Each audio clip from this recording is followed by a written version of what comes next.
Good morning. You're watching The Morning Show here on Arise News. I'm Ruben Abati. And I am Adesoa Omorwan.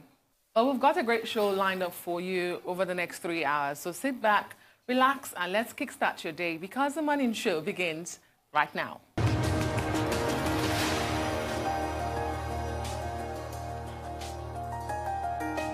Welcome to this special edition of the program, which will feature a conversation on the Edo State governorship election. Our esteemed guest will be Governor Godwin Obaseki, who is running for a second term in office on the platform of the People's Democratic Party, and his main rival, Osage Ize-Iyamu of the All Progressives Congress. This will be the second time that these two men will be crossing paths in the last 4 years, with the incumbent running on the platform of the All Progressives Congress in 2016, while in a reversal of roles, Mr. Ize-Iyamu contested the election as the PDP candidate.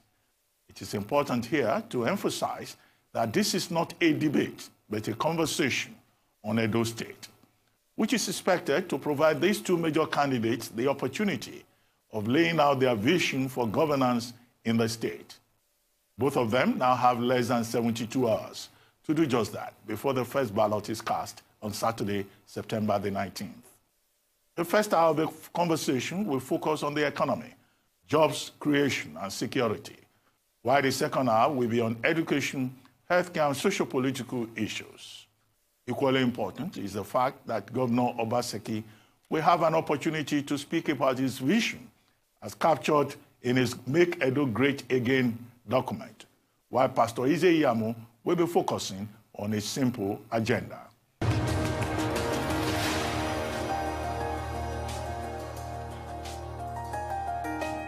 Welcome back to The Morning Show here on Arise News.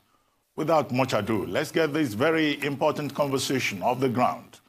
And with us right here is the governorship candidate of the All Progressives Congress for this weekend's election, pastor, politician, former chief of staff and secretary to the Edo State government, Pastor Osage Ize-Iyamu. Governor Obaseki, who is the People's Democratic Party's candidate, is also part of this conversation. Let's go to the questions. Good morning. Pastor Ize-Iyamu, thank you for joining us on this special edition of The Morning Show and the conversation around the forthcoming election on Saturday. Well, Pastor, let's start with you. Thank you. In your manifesto, you unfolded the SMILE agenda with a focus on security, manpower, development, infrastructure, public-private partnerships, leadership, and employment. How do you intend to deliver on this agenda? Well, thank you, Dr. Abati, for this invitation. I have a comprehensive document on how I believe we can reverse the fortunes of our state and make it better. I believe sincerely that without good security, we will not be able to position our state the way we want it to be. Investors will not come, tourists will not come, and even our own indigents abroad will be reluctant to come back home if we continue to suffer the level of insecurity that we have.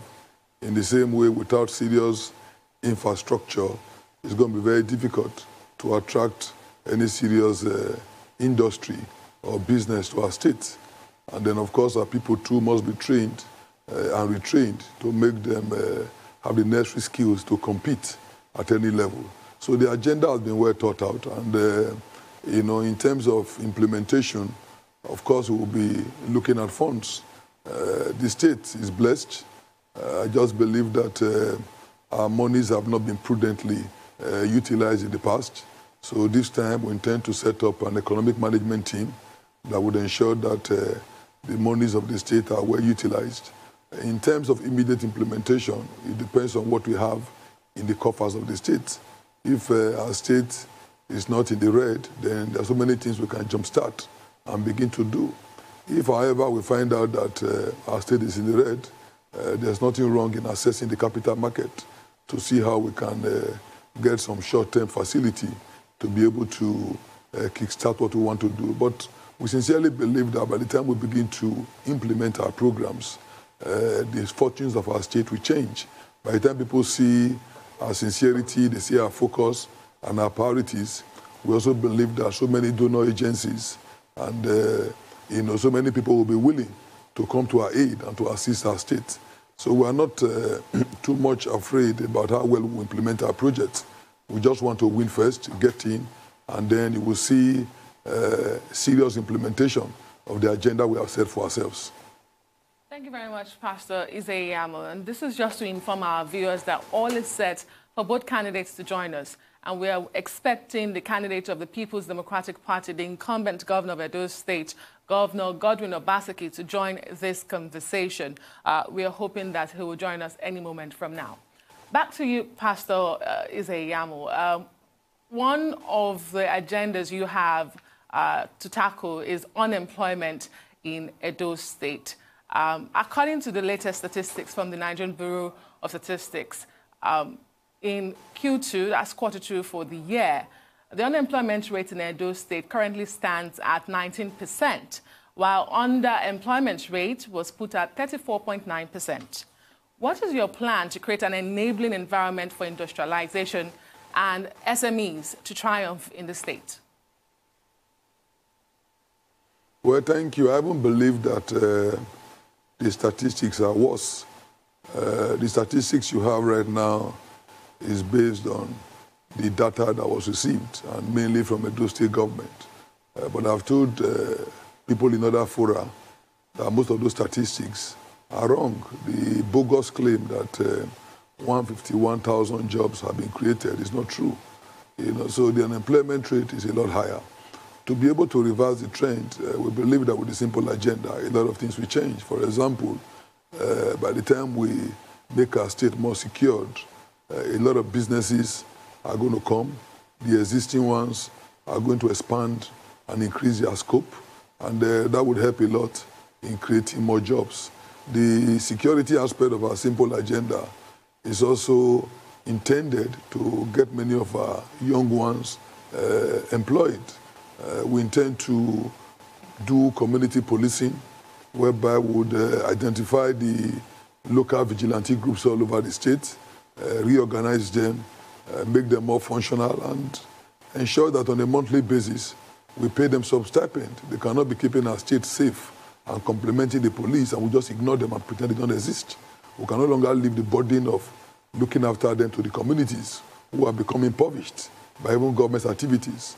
So the security side is going to create jobs.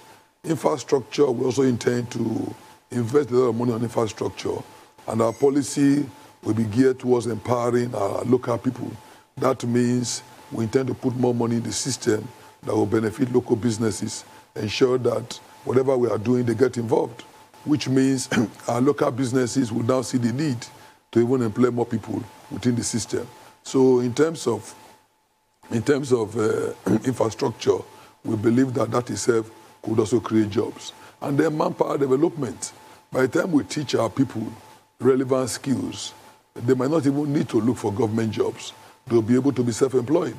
The skill acquisition centers in the state, we intend to re-equip them and make them more functional so that we can train our people in different areas of skills and ensure that we also support them to be able to do businesses.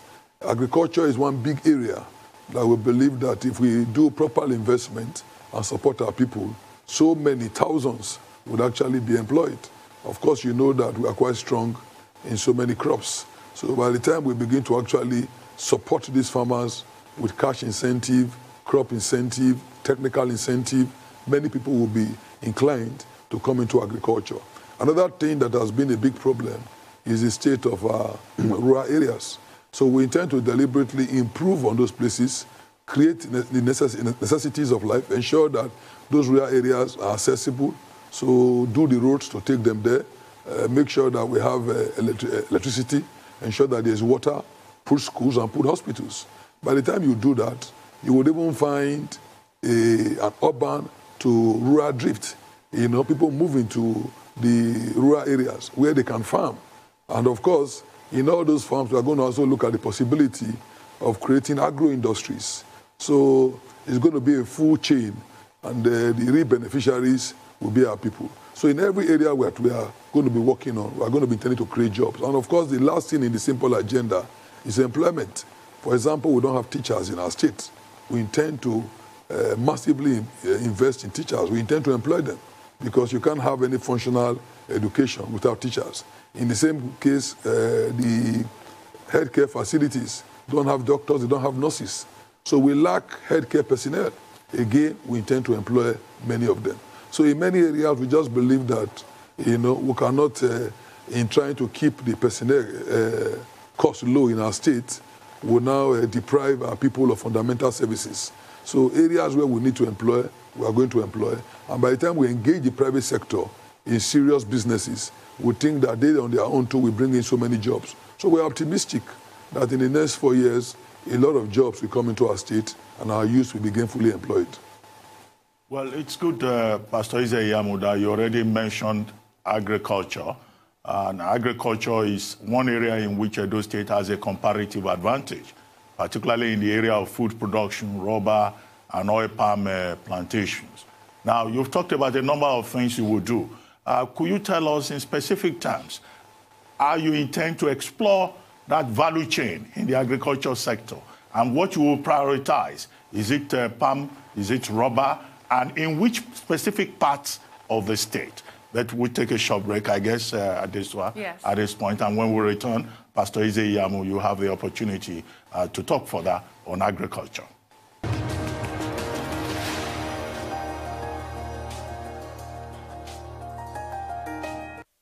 Welcome back to the morning show here on the Arise News channel. You are still watching the special edition of this program focusing on the Edo governorship election. And we're having a conversation with the two main candidates of the leading political parties, Governor Godwin Obaseki and the candidate of the All Progressives Congress, Pastor Ize-Iyamu. We're still hoping that Governor Obaseki will join us in the course of this conversation. You can see we've been running adverts provided by his campaign organization, and the Arise crew is right there in Benin at his residence. We're hoping that he will join us. But back to you, Pastor Ize-Iyamu. I'd asked you a question about the need to be more specific in terms of what you intend to do within the agricultural value chain in Edo State. Just for you to be more specific in terms of priorities and processes. Yeah, thank you very much. We intend to leverage on what we have, which unfortunately we've not really taken advantage of. For example, our people are quite strong in rice cultivation. The Ekpoma axis in Edo Central, the Ilushi axis in Esan Southeast, the Anegbete axis in Esako Central, in Edo North, are areas where it's very suitable for rice production. And all these things influenced Leventis many years ago to set up the rice farm in Agenebude. So we intend to resuscitate these schemes and ensure that we make the best of it. Now that government has more or less placed a ban on imported rice, we have the opportunity to make our rice farmers to flourish. Unfortunately, while other state governments have been able to access funds for their farmers in this area, Kebbi, Ebonyi, etc., we have not been able to do so. So we need to be able to get funds for our local farmers, give them the technical support that they need, provide the equipment that they cannot procure, and begin to cultivate rice massively because our people consume rice on a daily basis. Another area where we will look at is in terms of oil palm production, which in the past was a very big issue here. But thank God again, we still have major companies here. You have Presco, you have Okomo, and the rest of them. But I know too that only recently, the state government was able to get from the CBN 69 billion for an oil palm initiative, a program to expand the scope of oil palm production. Unfortunately, the lack of transparency in government has not made it possible for us to even assess who are the beneficiaries of this huge loan from the CBN. That, if were utilized, would have, increased the scope of oil palm production and, of course, brought in a lot of revenue. Again, we were very strong in rubber, and the Urunigbe rubber estate, which is in my local government. Government has, government has given it to a company. I heard Michelin, I'm not sure. Again, because of lack of transparency, many of these things that ought to be disclosed so that people can have input in it are very difficult to even find out. But rubber is one area where we can still do well. The prices are not doing badly. Cocoa is also another area in the on one axis, cocoa, cashew, that are quite good. Then cassavita, cassava. Cassava is very strong in the central and in the Edo South. In fact, when I was secretary to government, we deliberately established a cassavita factory at Uromi. We got EBS from Brazil to help us with the equipment and installation. And it was done. Even the generators were bought. But surprisingly, that place has not been opened. Meanwhile, all the equipments had practically been bought.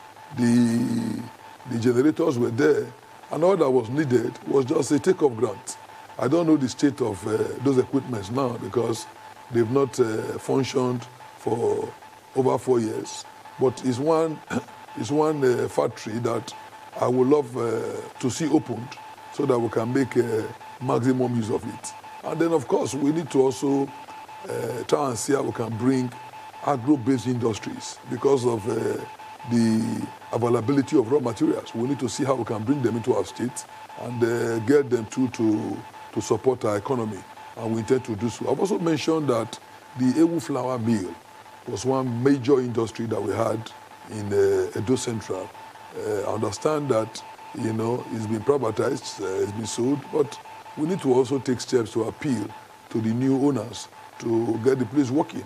I remember we had that same situation with the Okbila Smith that was dormant for many years, but we were able to get the new owners, Boa Smith, to work on it and activate it, and today the place is functional. So there are huge opportunities in the agricultural sector. If you go to in Nwode, that's like a fruit bet. Everybody comes from the north and north to come and collect fruit. So we need to actually set up agricultural clusters, to make maximum use of the fruits that we have. Set up grain clusters, So the potential is huge, but it's important that we are able to assess these local farmers and then encourage commercial farming. But the local farmers, they have their own limitations. They lack funds. They cannot access the capital market or serious funding. And government must play the role of facilitator. Government must be their guarantor to be able to ensure that they get these loans. But what we have been hearing is that these farmers, their names are collected. They are assured that they will get assistance. And at the end of the day, money is collected on their behalf. Is diverted. And the farm projects that the government has embarked upon have actually flopped. They were not well thought out, and they did not bring in the required people to handle it. For example, the Sobe farm, which I mentioned in our channel's debate, government wasted close to 2 billion on that project, and it came to naught. Actually, it should have been something that would have been turning around itself. By the time the profit comes, you apply it back in, and then you continue to increase it, and it brings prosperity. But if you go to Sobe, everybody will tell you that the project is a joke and it has failed. And that's 2 billion down the drain. The same way they also tried to do the rice project in Agenebude with over 5 billion. It also failed. So I think that government should ask themselves, why are these projects failing? And my take is that they are not consulting the required experts to handle this project. I will not do any project without bringing in professionals. I know my limitations. But if you have professionals guiding you, then things will work. And honestly speaking, I don't even need to look outside for professionals. Our state is blessed with enough manpower. We have so many universities who can act as resource centers, to what we want to do. So all we need to do is to cash in on their availability and use them for consultancy. And we'll find out that many of these projects, because they are from here and they are passionate about development and progress of their state, they'll be able to do this at less cost and they'll be more committed. So let me assure you that we intend to invest a lot in agriculture. We're going to look at the strength of every local government. Our dream is that every local government of the state must be able to be, a place where that is renowned for something. It's not just enough to say that you collect allocation. What do you produce? What do you bring in? So we're going to ensure that every local government is challenged to be able to produce something, and we're going to give them all the support. Thank you for that. Let's step away from agriculture for a bit and talk about revenue.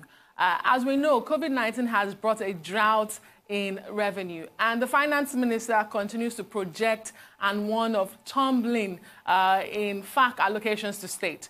And let's look at some of the numbers, Pastor Ize-Iyamu. In 2017, Edo State's IGR was 25.34 billion naira.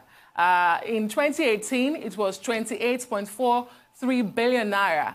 And just last year, it was 29.4 billion naira. Now, with the COVID-19 realities that I have mentioned and the warnings from the federal government that states can no longer depend on allocation from the federal, how do you intend to boost the IGR of Edo State and reduce that dependence on Abuja?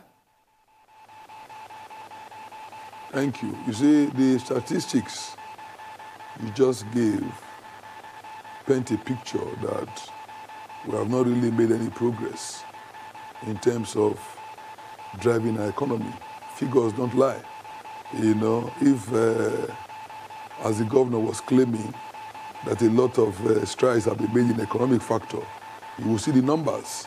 It will reflect on the IGRO. There will be massive upward move. But basically, you just see what you see is a stagnation.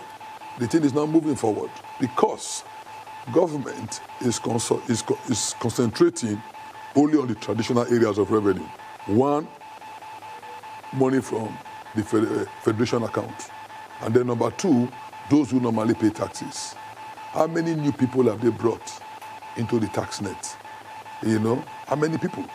So the reality is that when this government came in, they had so much resources. You had over 20 billion bailout funds. You had the Paris Club refund. You had $75 million for C4 projects. So there was a lot of money. Now, those monies, if they were well spent, Edo State would have been able to cushion the effect of COVID. And what do I mean? If the monies I mentioned, for example, that were spent on the agricultural sector actually worked, because clearly those projects failed. If they had worked, by now we'll be talking about the new returns we are getting from our agricultural ventures, but they failed. So there's no doubt that we are in this problem because we failed to plan for the rainy day. It's important that the economy must be diversified. We can no longer continue like this, where every month all our hope is what comes in from the federation account.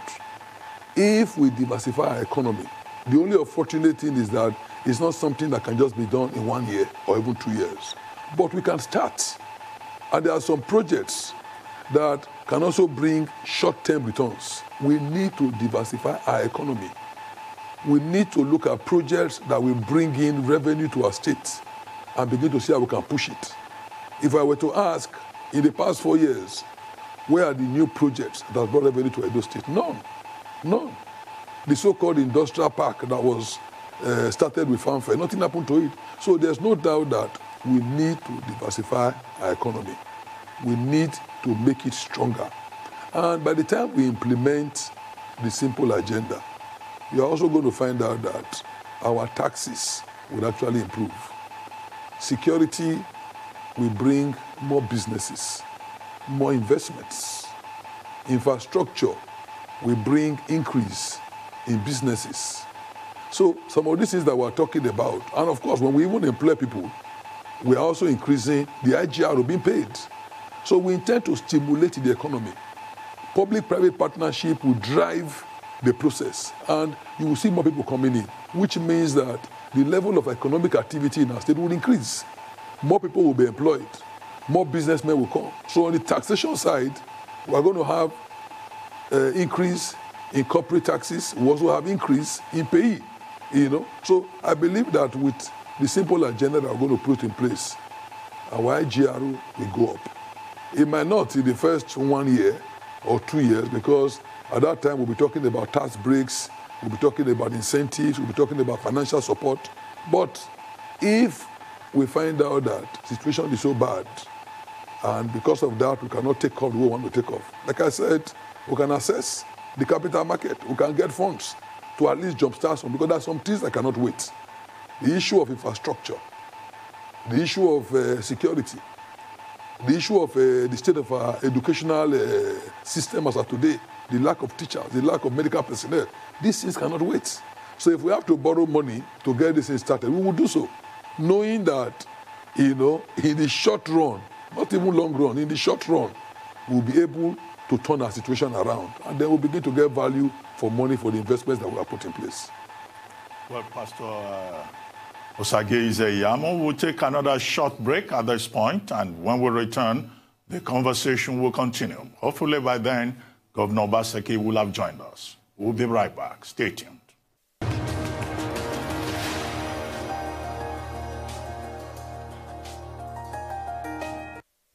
Welcome back to this special edition of the morning show titled Edo Governorship Election 2020, The Conversation. That conversation is between the incumbent governor, Godwin Obaseki, and the main challenger, Pastor Ize-Iyamu.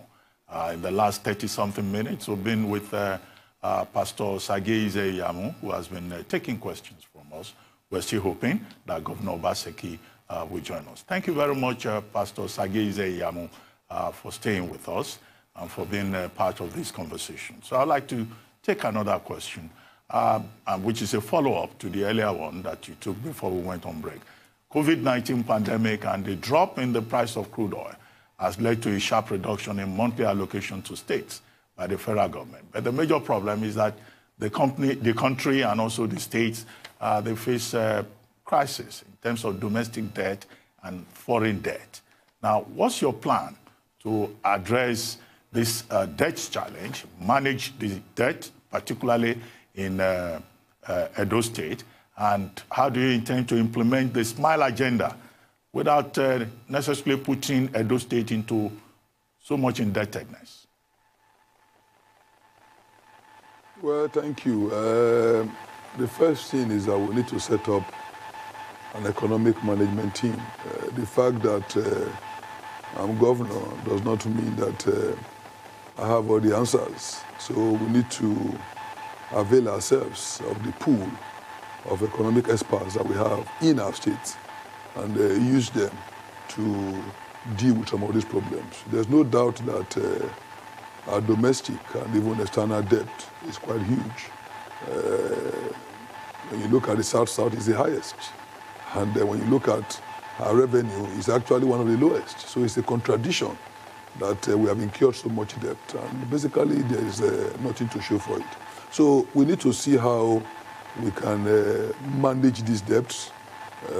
Our experts are going to sit with us so that we'll be able to see how these debts can be managed. We are not going to run away from them.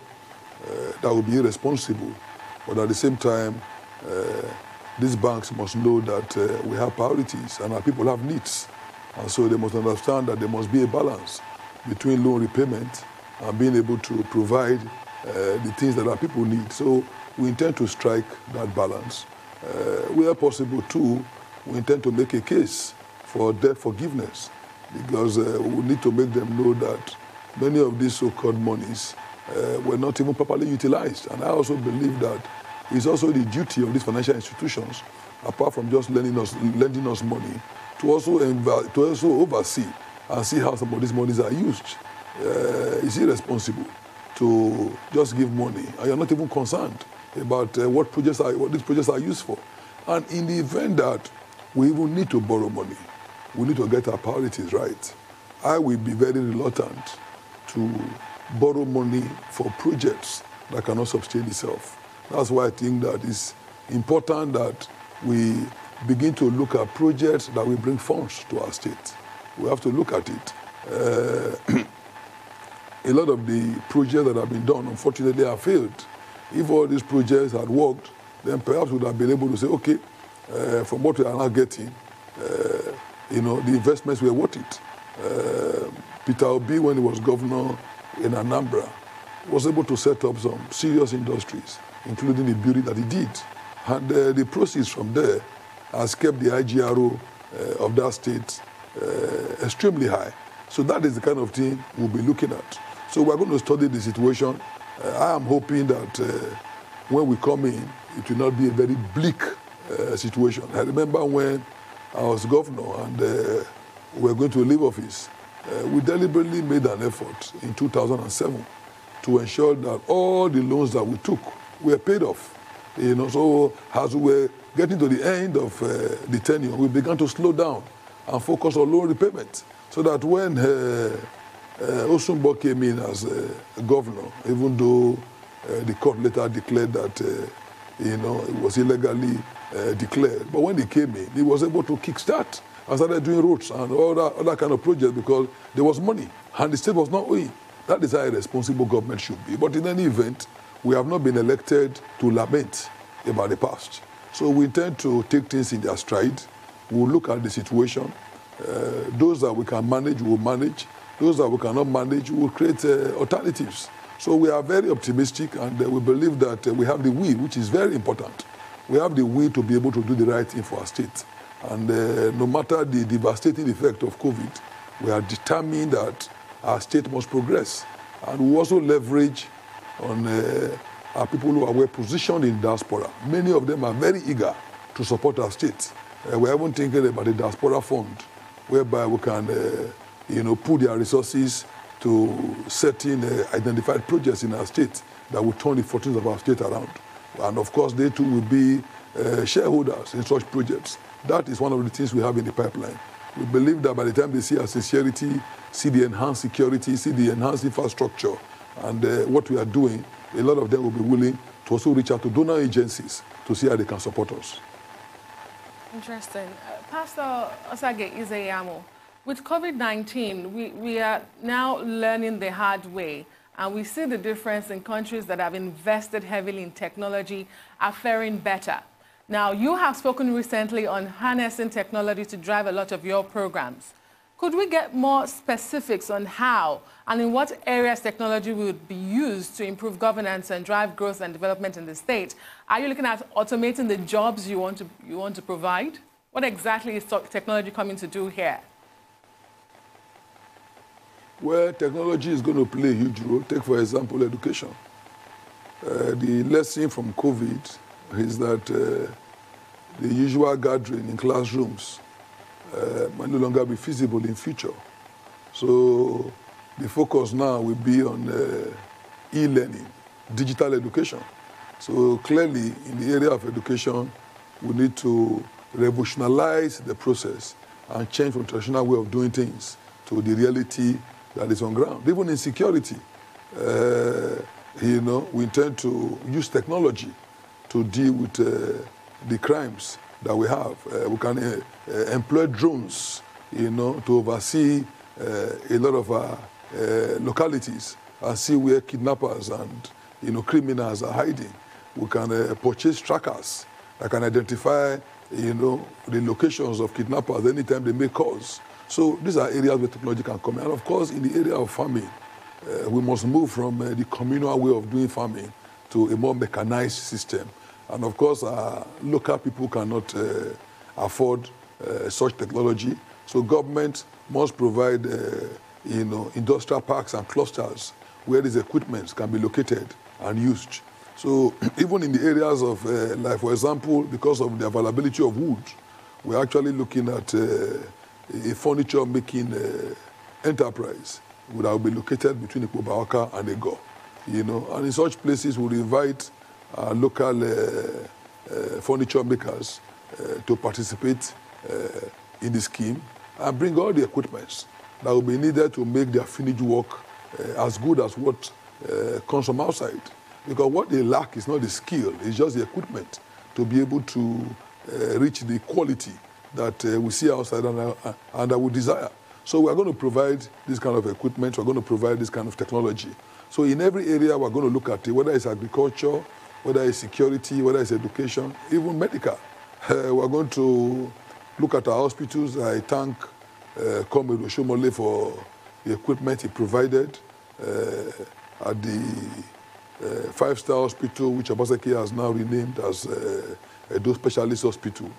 A lot of equipments are there, but unfortunately, it has more or less been privatized because it's now being managed by a private consultant, and the fees he's charging is so high that the average Edo man cannot access it. That is unfortunate, you know. But our people should have access to quality medical care, equipment that will be able to do diagnosis a lot easier. The old hospital now, where poor people are subjected to go because they don't have money for admission, do not even have X-ray machine. The one that was the building where X-ray machine was before is part of what was destroyed to create way for the new one. So as that today, you want to do X-ray in the old wing of the hospital, which was built in 1903, you have to go outside. That's loss of revenue, and of course you are delaying the attention that a sick patient requires.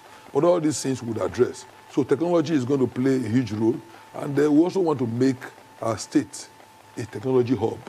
Many years ago, University of Benin was one of the first to begin to offer courses in computer science. We had a huge computer center in the University of Benin that was doing so much.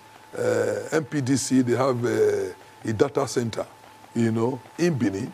So in terms of creating a Silicon Valley, a place where businesses can come and look for solutions to complex industrial problems, Edo can play that role. We have a lot of universities that can bring in consultants and experts in various fields. All we need to do is leverage on it. Some years ago, I talked about the potential in Benin Technical College, which was built with the effort of the Canadian government during Ogbemudia's government. Unfortunately, the place was abandoned, the dream was abandoned, and the present governor has talked about reopening it. We've seen adverts about what they have done to rebuild it, but the unfortunate thing is that he's taking close to 4 years to get the place started. That to me is a bit ridiculous, because anything we are doing, we must have a timeline. We must realize that even our tenure is time-bound. So I don't see why we will spend over 4 years trying to refurbish or renovate or re-equip an existing institution. If that had been done, that could have been, you know, a center for building manpower development and creating technical skills. Again, some have actually been built. Professor Nyobere, who is the House of Rep member from Onwan Federal Constituency, built a skill acquisition center to Zeba, you know, in his Onwan West local government. Unfortunately, all that was required was for government to provide support and open it. That has not been done. That would have also provided a lot of, you know, artisans and provided labor. And of course, we also be an outlet to provide, to teach technical skills that would have helped our people. But this is not being done. But like I said, our job is not to lament. Our job is to look forward. We can't run away from technology. Technology will certainly help bring the ease of doing business better. Even in revenue generation, we intend to use them. In government policies, we intend to use them. So I can assure you that we are going to deploy technology and its advancement to see how we can improve on the way we do business in Edo State. That note, Pastor Ize-Iyamu, we'll take another short break. When we return, the conversation will continue. Please stay with us. We'll be right back.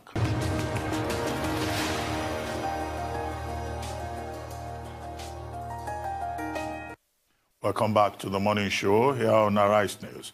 It's still the special edition of the Morning Show, Edo Governorship Election 2020, The Conversation. And we still have with us Pastor Sage Ize-Iyamu. Hopefully, before this program ends, Governor Obaseki will join us. We hope so. But Pastor Sage Ize-Iyamu, thank you very much for staying with us. Let's talk about security votes, which is something that generates a lot of controversy among Nigerians. In 2018, Transparency International published a report indicating that 29 states spent an average of $580 million, about 208.8 billion naira yearly on security votes. Now, are you of the opinion that this should be scrapped? Well, thank you. I think that the reason why people are talking about scrapping it is the way many governors have misused that vote. But I want you to also understand that there are a lot of governors who have used that vote very prudently, very wisely, to intervene in critical areas that has brought stability to their states in terms of security. So for me, it's not a question of scrapping it, but how do you use it? Edo State, before this present governor came in, the security vote was around 4.5 billion annually.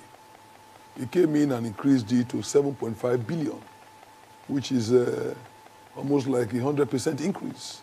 But unfortunately, how is he spending it? The little statistics I got is frightening. You know, before, the Edo State Police Command was getting like 5 million monthly pittance to complement what they are doing in Edo State. Not the local government. The state government was giving a 5 billion naira. And then you would expect that a governor who has increased security vote by almost 100% will review that pittance and give them something reasonable to make them function better. But in the past 4 years, there's been no change. It has remained the same. Edo Security Trust Fund, which I support, and which is something that must complement government investment in the security sector. What has happened to it? Nobody's interested because they do not see any seriousness on the part of government. Before, when I was in government and others were in government, it was regular to purchase vehicles, brand new vehicles, Hiluxes, to support the police so that movement can be easy, especially when you're talking about very bad terrains and rural areas. What we found in this administration was a joke. Some vehicles from China, vehicles that cannot plow our roads, and vehicles that have all, collapsed, and today are parked in different parts of the city. The few functional ones are only at the residence of the governor, the deputy, and the SSG. Government must invest in security. And if you are using your security vote for that, complementing traditional rulers and institutions, communities, to ensure that the vigilantes, the community police, are all functioning, I don't think anybody will query your security vote. But when nothing is happening, the level of insecurity is an all-time high. Every day, we are confronted with people being kidnapped.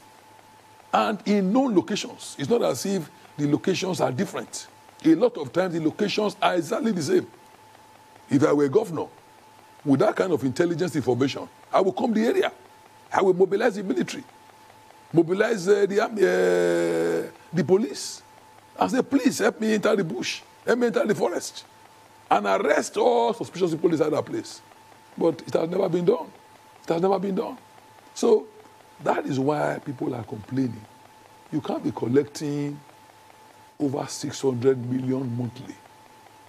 And what we have been able to calculate, you spend 5 million to police, 3 million to state security service, 1 million to civil defense. Maximum you are spending 10. Let's even consider you spend 20 million.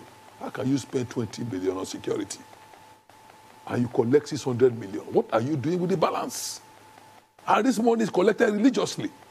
Even during COVID, when the governor had to slash the budget and do a budget review, the security vote was not touched. Sacrosanct. Security vote has immunity in Edo State. It has immunity. It cannot be touched. But the money for the judiciary was cut down by almost 50%. The money to the House of Assembly was cut down. But the security vote remained the way it is. And the issue is, what are you doing with it? If we're seeing brand new vehicles, communication equipments, trackers, drones, policemen motivated, they will say, oh, the government is doing a fantastic job. Forget about how much they are spending. I've told people, security is not cheap. So if you spend money, fine. But what are you doing? All the community efforts that we found in vigilante groups, they have all ceased. Not too long ago, I was impressed when I found out that the Catholic bishop in Auchi invited all the hunters and the vigilante to a meeting where he provided refreshment for them. encourage them, thank them. A bishop realizing the importance of communal effort called all these people to encourage them. It has not been done by government. But this time, we intend to bring them in. We are going to run a very serious security outfit. And we're going to fund them. And if we have to exhaust the security vote to be able to fund them, all is well. Good, no, there's no problem with it. Because security will bring investment to our states. Security will bring visitors to our states. And so for me, no amount is too much to spend. But the problem is that you are collecting money and you're not spending it. You know, you're not giving any answers. So what is really the problem is the secrecy and the abuse of security vote. If it's spent for what it is meant for, I think people will applaud its use. And that is why, under our leadership by example, we talk about transparency, accountability. You must be accountable with every fund you take out from government. There should be transparency. Don't use government funds as if they are personal funds. They are state funds. And no matter the head they put them in, you must still account on how it was spent. So let me assure you that we will not scrap security vote because we have security challenges. But we would ensure that we increase the funding to security agencies.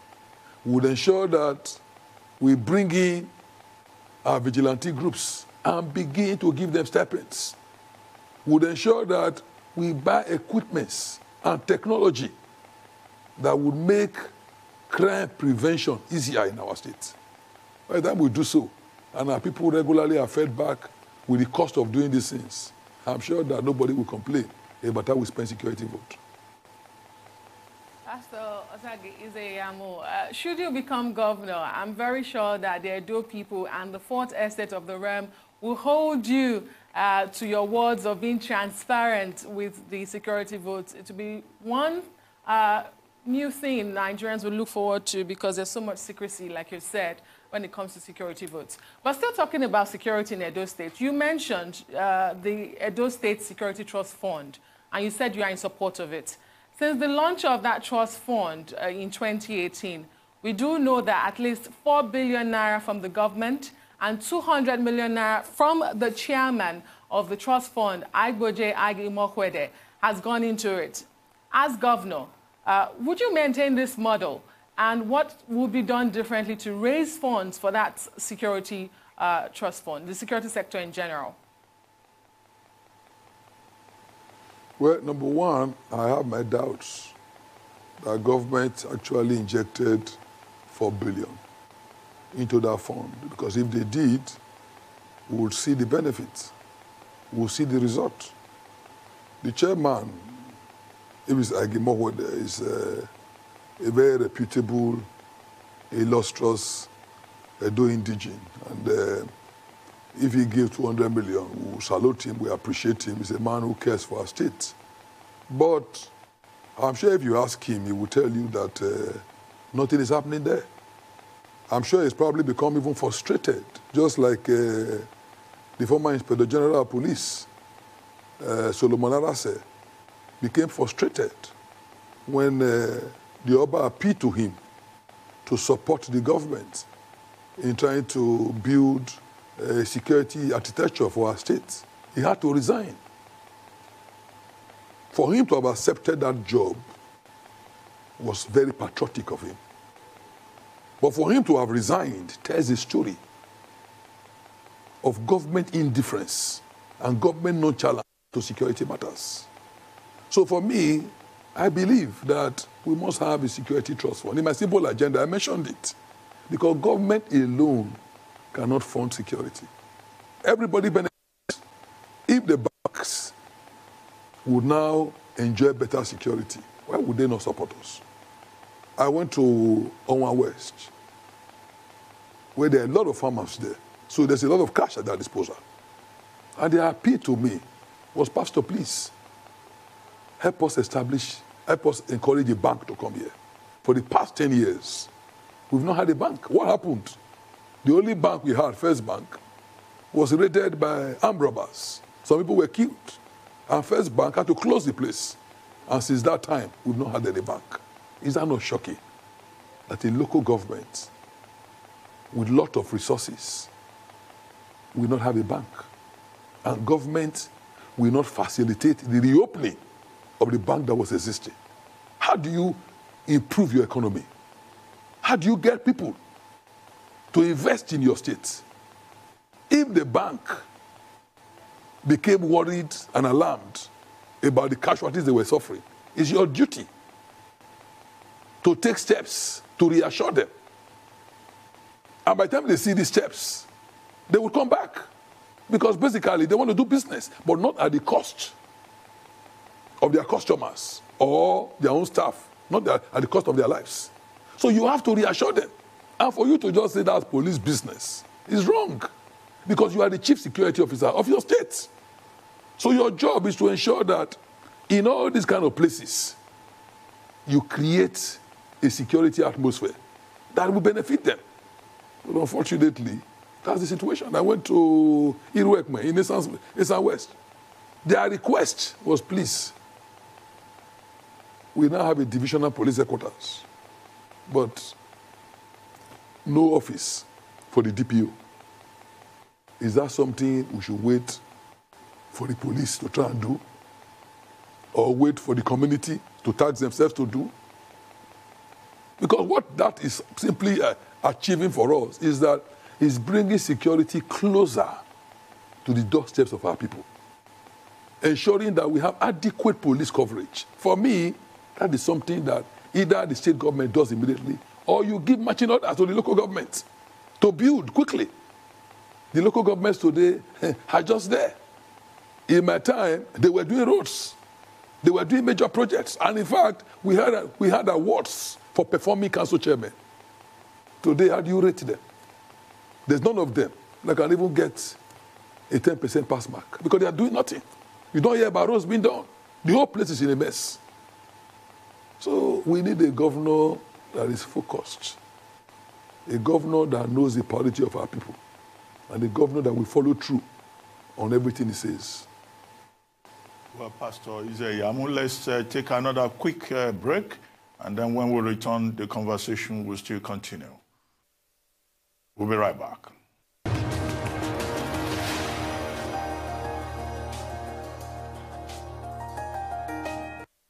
Welcome back to the morning show here on Arise News. We still continue with this special edition of the show today, Edo Governorship Election 2020, the conversation. And still with us in Benin City is the gubernatorial candidate of the All Progressives Congress, Pastor Osagie Ize-Iyamu. I keep announcing that we're still expecting Godwin Obaseki, the governor of Edo State, the incumbent governor, but we'll see what happens. Maybe at the end of the day, Governor Obaseki has chosen to participate in this conversation through paid advertisement. But thank you, Pastor Osagie Ize-Iyamu, for staying with us. Let's move on to the second segment of our conversation. We'll start with education.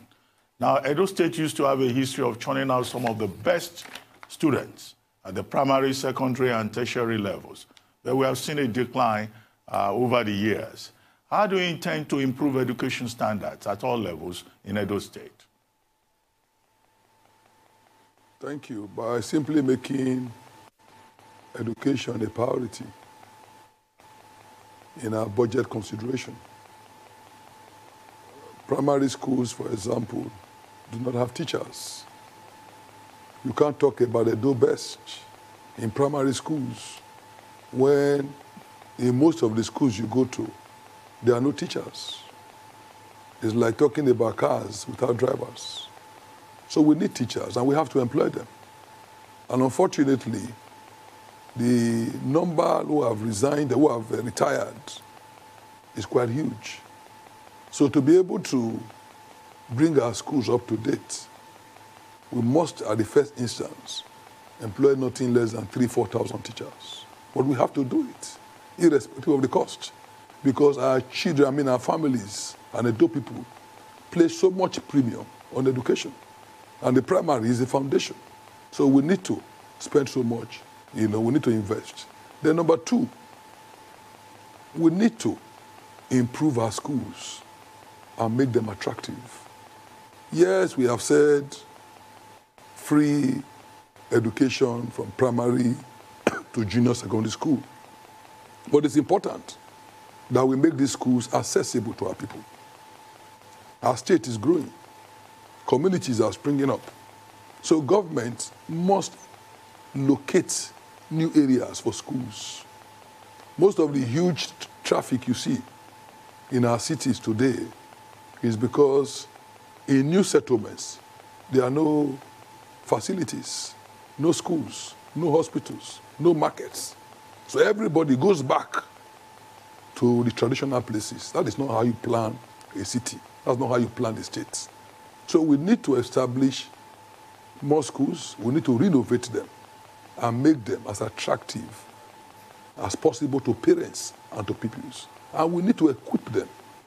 There are so many schools you will not even see public, you will never see toilets. The children are forced to go anywhere to go and ease themselves. That is not good enough. And then, of course, we need to also invest in technology. We need to invest in technology.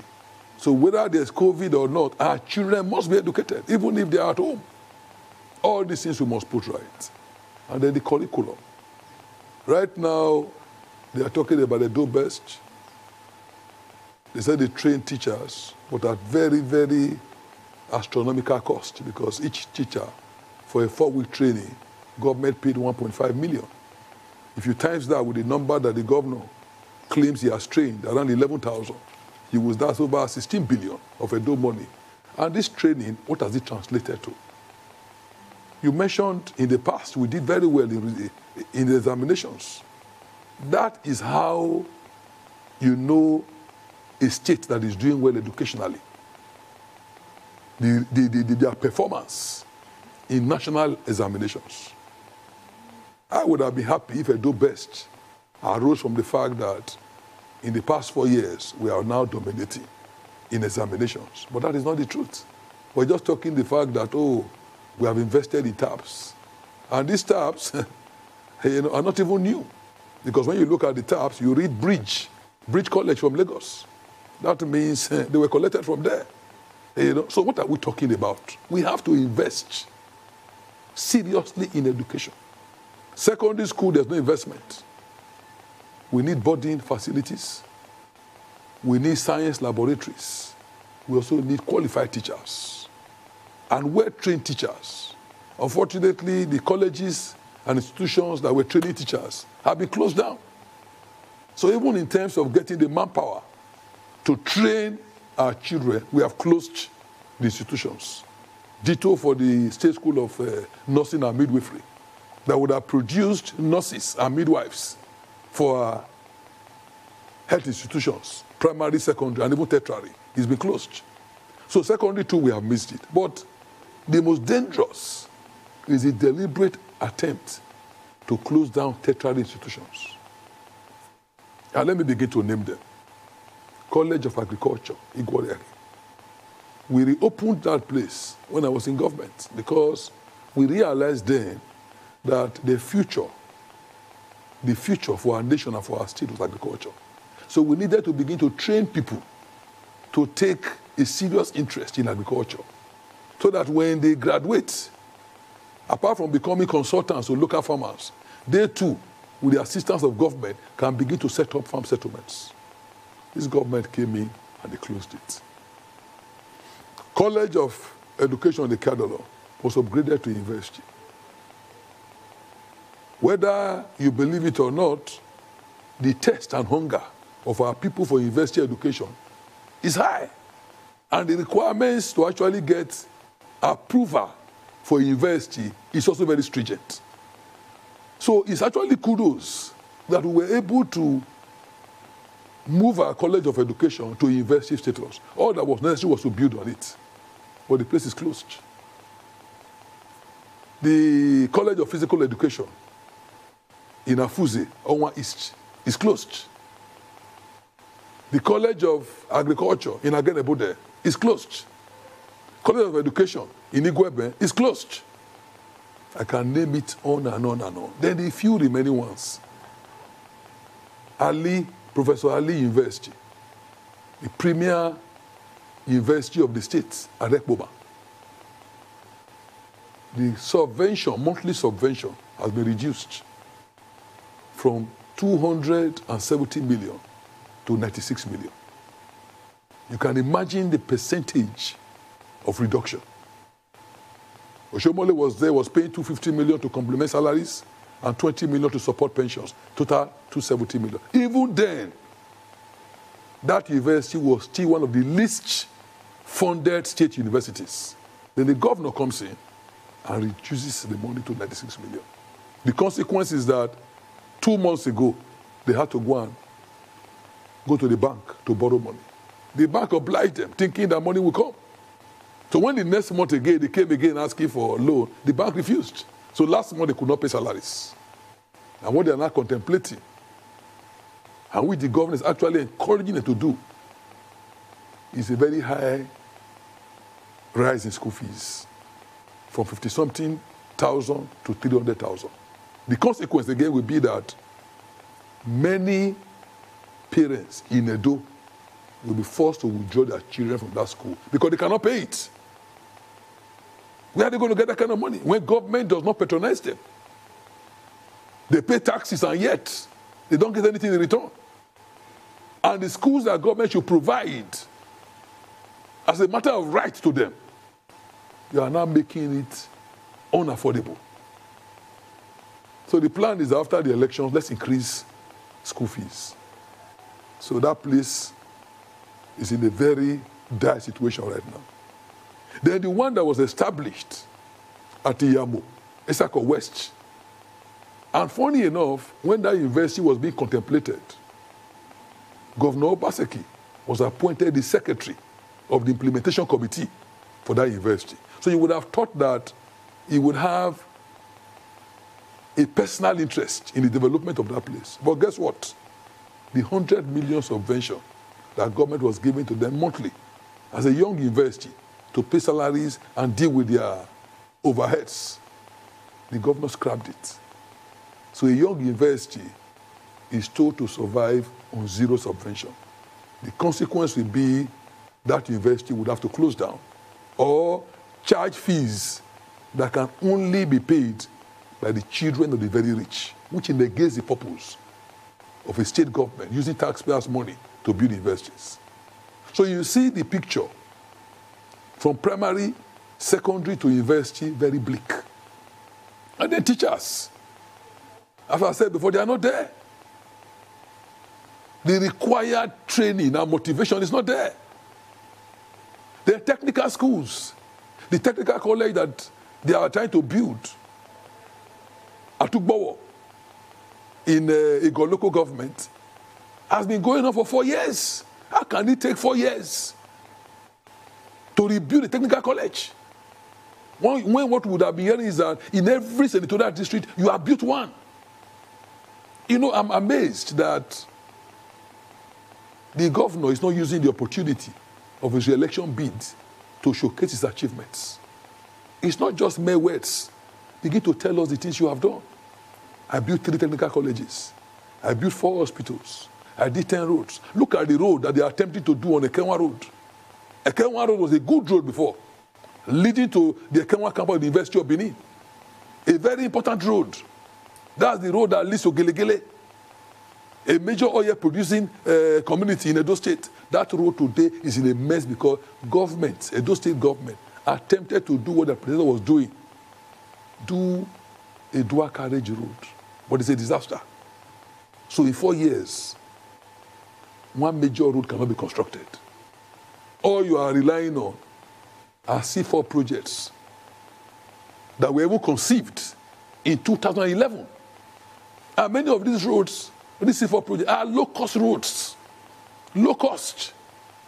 They're actually roads for feeder roads, rural roads. Roads that do not even enjoy too much traffic because the kind of money spent there, cannot make it durable. And these are the roads you want to pretend to showcase that you are doing so well. So education is in a deplorable state. We are going to invest in technical education. We are going to invest in our tertiary institutions.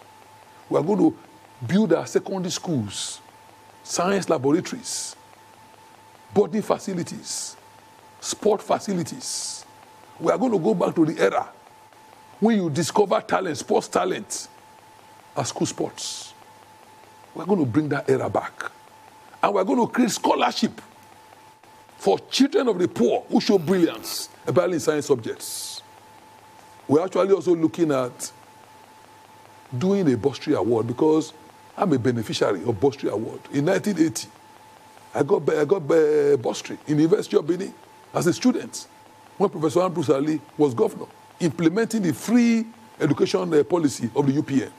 So if I could enjoy that kind of facility, I'm also thinking that, can I be governor and I will not give opportunity, give a state of ownership to Edo youths? Because you can imagine how you feel to say you are getting this money because you are an Edo indigene. It creates so much pride and patriotism that in future you want to pay back to your state. The only reason why we are being careful is that we need to look at the numbers and how much are we talking about. But it's something worth contemplating and even worth doing. All right, thank you so much, Pastor. So let me assure you that in terms of education, thank you. Thank you very much. And speaking about the governor, we're still expecting him to join the conversation to at least showcase and give his own side of the story, giving an account of his stewardship in the last 4 years. But back to you, Pastor Ize-Iyamu, and I'd still like to dwell a bit on education. There seems to be a lot of emphasis on teachers, and it is no longer news that Nigerians are losing their jobs daily, especially with COVID-19 realities. But the private school teachers, most of them, if not all of them, have been adversely affected by this because they say they do not have income as the schools are shut down, and they do not have interventions like those under the employ of the government. What would be your intervention plan to address this issue? Private school teachers in Edo State. Well, it was when we were in government. In fact, I don't think it was not even when I was in government, but I remember when I was a leader in the APC and private school proprietors complained about a hostile environment that they were operating. Apart from not getting government support in their schools, the levies and taxes they were being made to pay were so high that many of them had to close their schools. And because I was fortunate to be at that meeting, I spoke very strongly to comrades to listen to them and review the levies that was being imposed on them. And I must confess that Oshomole did. And that helped many schools to get back on their feet. What you have mentioned now is a serious problem. It's not affecting only teachers, but affecting a lot of people, especially in the private sector. In solid economies, you begin to look for how you can bail out some of these companies and institutions, because if they close, the school suffers. You know, but because of the precarious nature of our own system, it's difficult for government to do the needful in terms of supporting private institutions at a time like this. I think that what we need to do is to have a conversation with private school owners. The fact that children cannot come to the classroom does not mean that they cannot be taught. We run schools. The Redeemed Christian Church of God, where I'm a pastor, and I'm in charge of our Christian social responsibility, which some call corporate social responsibility. We try to build schools in our areas of worship. We try to build hospitals, and we have quite a number of schools in Edo State. When COVID started, we closed, like many schools. But when we realized that it was not going to be something that would change after 3-4 weeks, and that nobody knew when this whole thing would end, we realized that keeping our children permanently at home would jeopardize their future. And so we had to consult with experts and introduce e-learning, so that even while they're at home, their teachers are able to teach them, and set exams for them. And it's been quite successful. And so, in spite of COVID, we are paying our teachers. We are not saying that, because of COVID, we are not paying our teachers. And those are private schools, but owned by the church. We are paying.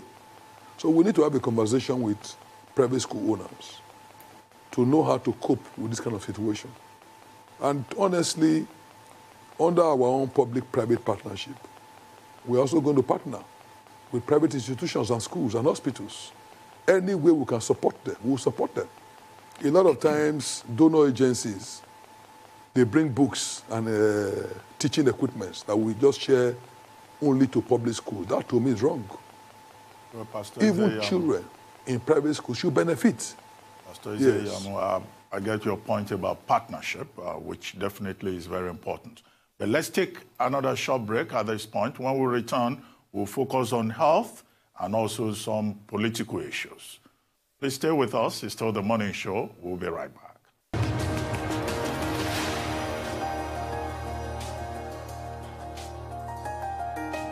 Welcome back to The Morning Show here on the Arise News Channel. We're still continuing with the Edo State Gubernatorial Election 2020, The Conversation.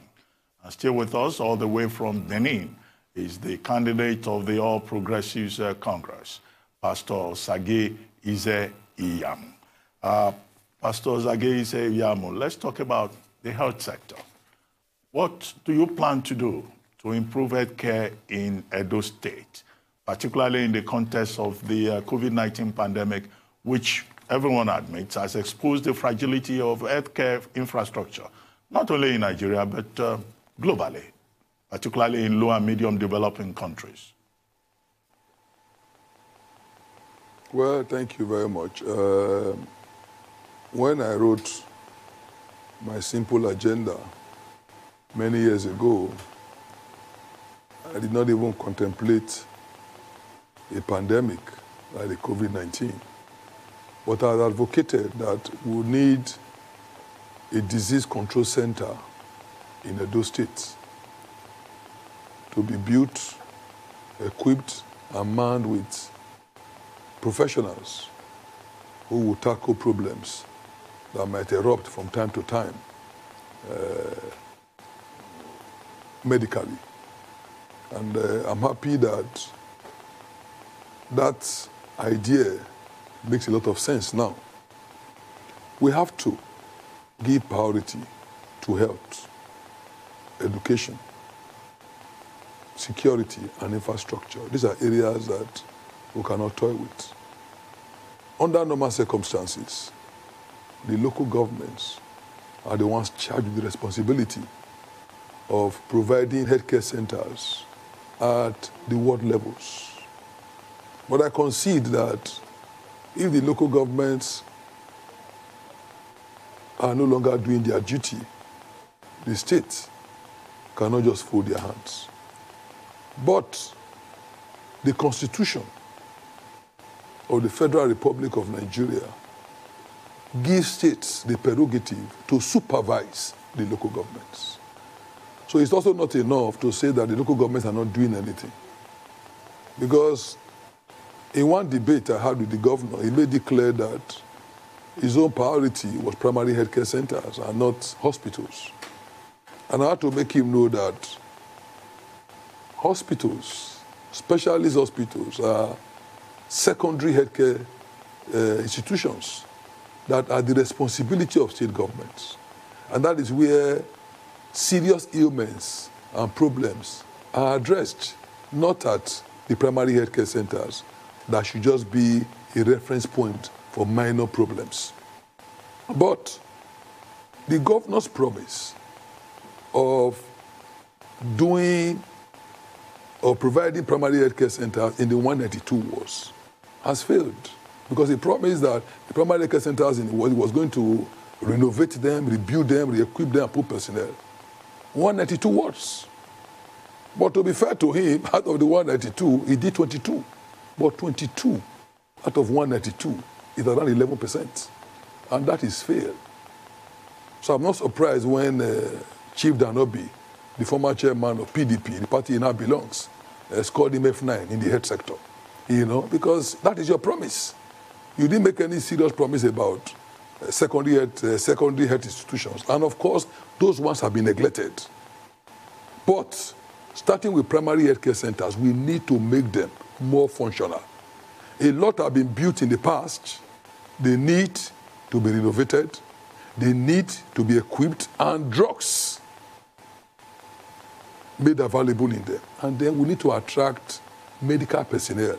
Those days, we get youth corpers, and we deploy them and make them comfortable. And of course, they all must have nurses. But again, like I said, when you close the State School of Nursing and midwifery, you're actually closing your access to nurses and midwives. But we have to do something about primary health care centers. Then, the secondary ones.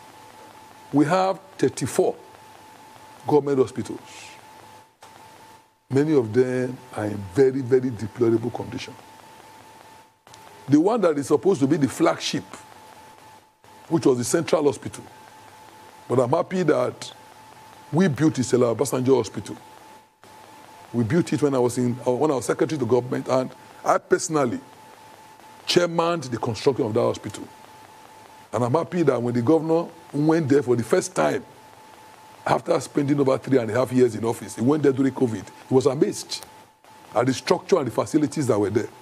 But going back to the Central Hospital, which was built in 1903, Oshomole decided to rebuild a part of it, and the plan was that over time, the whole hospital will be rebuilt. But of course, with limited resources, let him start from somewhere. And he built what he called a 5-star hospital, and he left the other part to be built later.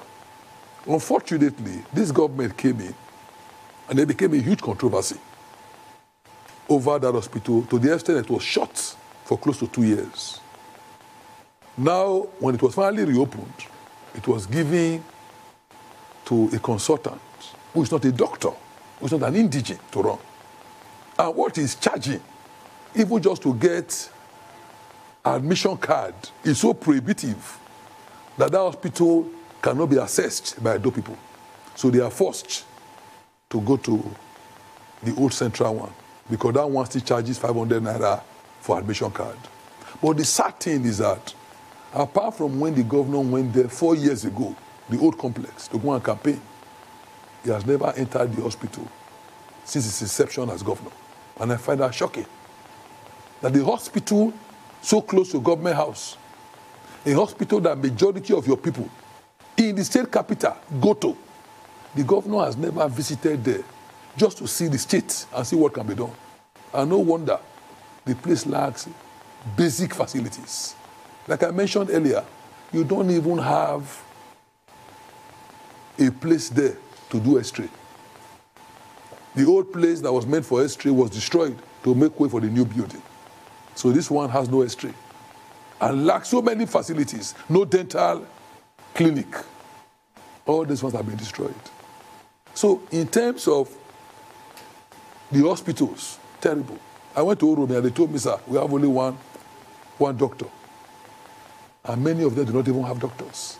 So we need to get medical personnel. We need to renovate those hospitals. We need to equip them. We need to have drugs. And again, this is where public-private partnership comes in. There are so many companies, including General Electrical, who we can work out a deal with that will bring us equipments and we'll pay them over time. They have these equipments. They are looking for hospitals to use them. So all we need to do is to tell them, please bring these equipments. Train our people on how to use them. And as we get money from usage, we remit. And over time, we pay you back. But we cannot even avail ourselves of this simple, convenient arrangements. So our hospitals lack facilities. They lack personnel. And the doctors and medical people are not motivated. You know, they're not motivated. So we need to do something about our hospitals because the health of our people is very important. In many of the rural areas, they have no access. So we also need to have an ambulance system whereby anyone who is ill can be picked up at the shortest possible time and brought either to a primary health care center or to the hospital. The government have GIS, but unfortunately, they have just restricted it to land use charges and demarcation, not knowing that it's something that can also be used for ambulances, for security, and so many other areas. We will deploy it so that when ambulances are on the move, we can even track their movement. We know where they are, we know when they are coming back. So the usual sharp practice of diverting, you can't try it because we are monitoring you and we have the facility here. So we need to have ambulances, not even just vehicles alone, but even in the river area. We should provide boats that will serve as riverine ambulances to be able to also, support our people in the river area. I went to Gele and what I saw was sad. And that is why they complain about neglect. Because basically, there's no facility. I went to Sobe and they showed me the vehicle that government provided as ambulance for their primary healthcare center. It was a keke napep, a tricycle. How can a tricycle carry somebody who is seriously sick to the hospital? The person will die. How many of us will allow our parents or our loved ones to be put on the keke napep, a tricycle, when the person is seriously sick? That's wickedness. Okay. So I think that the health sector, government has not done well at all. All right, point It has not noted. done well. Pastor, The governor has confessed that, well, in the health sector, he has really not done too well. But the health sector is critical. Indeed. It's critical. It's not something that you can overlook. Pastor, And you cannot privatize the health sector. You can support private hospitals, but you cannot privatize it because your people, their lives depend on accessible, affordable healthcare facilities. You have a duty to ensure that your people, whether rich or poor, can access and afford health facilities. But this is lacking. And today, all right, Pastor, all you Ize-Iyamu, if are you can private hear hospitals, Faith Medical Complex, Lily Hospital, Can you hear me, Pastor Philomena Hospital. Ize-Iyamu? Where are the government hospitals? Thank God for UBTH, Federal. Thank God for Irwa, Federal. Don't we have a state government? Is health care not one of their priorities? If you look at our rate in HIV, very high. If you look at our rate in infant and maternal mortality. Well, there seems to be a communication problem there. We'll take a break and fix that. I'll be right back with the conversation.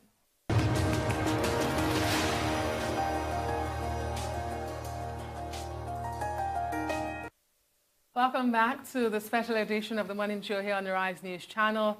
Tag the conversation with the major contestants in this weekend's Edo State gubernatorial election. And we have Pastor Ize-Iyamu, the candidate of the All Progressives Congress, the opposition party in the state, with us. Still expecting the incumbent and the candidate of the People's Democratic Party, Governor Godwin Obaseki, to join us. We are yet to see him. Thank you so much, Pastor, for staying with us. Now, we have seen those campaign rallies in an era of COVID-19, and they are not COVID-19 protocol compliant. At the moment, according to statistics by the NCDC, Edo State has one of the highest record of COVID-19 numbers in Nigeria. In fact, it's the fifth highest state in Nigeria. It currently has 2,610 cases and 100 deaths. What measures will you put in place to prevent further spread of the virus, and how will they be achieved? Thank you very much. Well, it's unfortunate that we are facing this problem at a time like this. I also believe, too, that the government of Edo mismanaged the pandemic in our state in terms of control, prevention, and even support to our people, because I had to practically be giving palliatives people from all over the states when I realized that government was not even interested in doing so. In our rallies, we tried at the beginning to make them quite low-key. We thought that we should focus more on media coverage, communicate our message through television, radio, newspapers, and the social media. And that is why we deliberately decided not to advertise our rallies. But our people, in spite of not telling them, kept coming out in large numbers. In fact, people have been asking me, Pastor, when are you going to do your final campaign, final rally? And I said, no. I don't want to endanger the lives of our people more. When we did the flag off, I was happy to see the thousands of people that trooped out at the University of Benin Sports Complex. I was happy. But when I also realized that most of them did not even bother to put on face mask, despite the fact that we had so many free face masks we were distributing, but they did not even bother. When you give it to them, they just put it in their pocket and smile. I was reluctant to subject them again to another massive rally where we have very close personal contact, which could aggravate an already bad situation. So we have tried our best, but we are not in government. It's the job of government to educate our people on the seriousness of this matter. We have done our part as private citizens, but you know that the government paid lip service to the seriousness of COVID. When it first erupted, and we advised that we need to shut up our state, so that too many people do not come in. As at that time, there was no recorded case. And so we felt that, well, maybe we should shut down and watch the situation. The governor refused. And the excuse was that he could not afford to, disrupt the economy of the state. And my question was, which economy? If Lagos, that is the economic nerve center of our country, if Abuja, that is also the political nerve center, can close down, what are we talking about? What arrogance, that we're using to jeopardize the lives of our people by saying that we cannot shut down. And we didn't shut down until the cases erupted. And even when they erupted, we found ourselves totally unprepared, even though we saw it coming. As of today, how many test centers do we really have? If not for the federal teaching hospital at Irua and the UBTH, which is also federal, our people would have been completely helpless in the face of this pandemic. So government did not do the needful. And that's why people, almost rioted when the governor tried to claim just a month after the pandemic that they had spent over 1 billion. People said, what? Where? What have you done? What have you done? Until they had to look for a way to, retract that statement. But quite honestly, we need to take our people more seriously. We need to sensitize them about some of these things. We need to make them realize that they must protect themselves. We did it for a while and then we stopped. But as it is stopped, no. Wow. So even if others stop, government must continue You're quite correct. to stress that this thing is real. Yes. So government has stopped. Nobody's talking about pandemic anymore. And the same government that frowned against large gatherings continue to flat that rule. Because of COVID-19, we decided to do our primaries in various units because we said, let us decentralize the process. If we do indirect primaries, the number will be congregating in one place will be too much. Well, so let's decentralize the process. And we did it. I'm sure many persons will agree with you on that score. But let's take another quick break. And then when we return, we'll begin to wrap up the conversation. We'll be right back. Please stay with us. Just a couple more, 2 more questions or thereabouts, and then we'll be done. But we'll be right back. Let's take this break.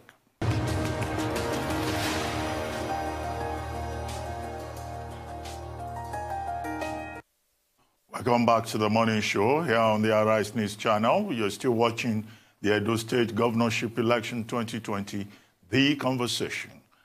We've been talking to Pastor Ize-Iyamu, the candidate of the All Progressives Congress. We're still expecting Governor Obaseki, who is supposed to be part of this conversation, but it doesn't look like that will happen. But Governor Obaseki has been starkly and ably represented by a paid advertisement. But Pastor Ize-Iyamu, thank you for staying with us. 2 quick questions because we're on the home stretch now in this conversation. Now, Pastor Ize-Iyamu, the issue of godfatherism has played a major role in the campaigns leading up to the elections. What assurance can you give that the people of Edo will not have persons outside government who are not even from Edo State exerting undue influence in your government if you become governor of the state? And I would like to add to that what happened recently when the national leader of the party, had a paid advertisement supporting your candidature and attacking Governor Obaseki. There are persons who have said Edo is not Lagos. Don't you think this will affect your chances in a way because it looks like interference from outside? Thank you. Edo people know me. They know my pedigree. They know my history. And I've always fought on the side of the people. I'm not afraid to call a spade a spade. And as far back as 2005, I set up a group in Edo State called the Grace Group. That Grace Group is actually the foundation of what you call the APC today. And our slogan then was, "No man is God." We detested godfatherism in politics. We condemned it. We fought against it. And when Oshomole became the governor of the ACA, he took that slogan to a new level and declared in government that no to godfatherism. So we have had a history. We had a very robust conversation around the issues of interest to the people of Edo State. And we would like to thank Pastor Ize-Iyamu, candidate of the All Progressives Congress, for joining us, and also Governor Godwin Obaseki, who couldn't make it to the program, but who was ably represented by a paid advertisement. Well, thank you very much also for watching. The Morning Show